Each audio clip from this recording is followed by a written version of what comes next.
सिर्फ एक मूवी के कमिटमेंट के लिए वो 4 साल तक अपनी फैमिली से दूर रहा। 5 साल तक उसने उस मूवी के अलावा कोई और मूवी साइन ही नहीं की। उन 5 सालों में बहुत सारे एडवर्टीजमेंट के ऑफर थे, लेकिन उसने एक भी एडवर्टीजमेंट का ऑफर एक्सेप्ट नहीं किया। हालात ये थे कि 5 सालों में वो बैंकरप्ट हो गया था। बहुत सारे एडवर्टीजमेंट वाले उसे एडवांस में पैसा देने को तैयार थे। पैसे की तंगी थी, उसके बावजूद भी उसने एक भी ऐड नहीं की और सिर्फ उस मूवी पे ध्यान दिया। फाइनली वो मूवी हिंदुस्तान के इतिहास की सबसे बड़ी ब्लॉकबस्टर साबित हुई। 2000 करोड़ का बिजनेस करके उसने सबको चौंका दिया। गलत किया देवसेना, औरत पर हाथ डालने वाले की उंगलियां नहीं काटते हैं उसका गला। Yes, I am talking about Baahubali और स्टार एक्टर का नाम है प्रभास।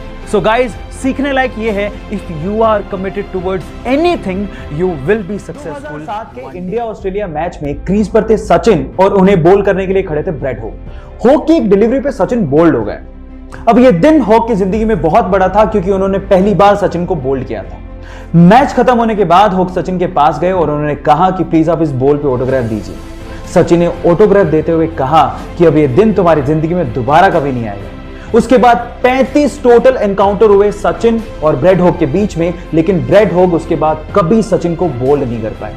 अब स्टोरी शायद आपने पहले भी सुनी होगी, मैं आपको क्यों सुना रहा हूं, क्योंकि मैं जानता हूं कि जब आप पब्लिकली कोई कमिटमेंट करते हो तो उसको पूरा करने के लिए जान लगा देते हो। तो आज आपके पास मौका है। इस वीडियो के नीचे आप लिखो कि आप क्या बनना चाहते हो, पब्लिकली बताओ, और उसके बाद उसको पूरा करने के लिए जी जान लगा दो। So comment your dream.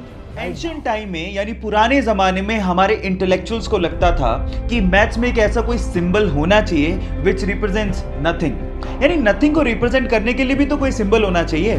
सो इसी को ध्यान में रखते हुए 5th सेंचुरी में एक इंडियन मैथमेटिशियन आर्यभट्ट ने जीरो को इन्वेंट किया। And let me tell you guys, zero का जो सिंबल दिया गया था वो हमारे पुराने मंदिरों, स्पेशली ग्वालियर के मंदिरों के दीवारों पे खुदा हुआ आप लोगों को दिख सकता है।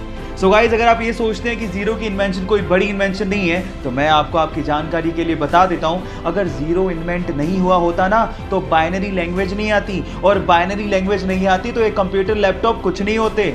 जब शून्य ना देता भारत तो चांद पे जाना भी मुश्किल था।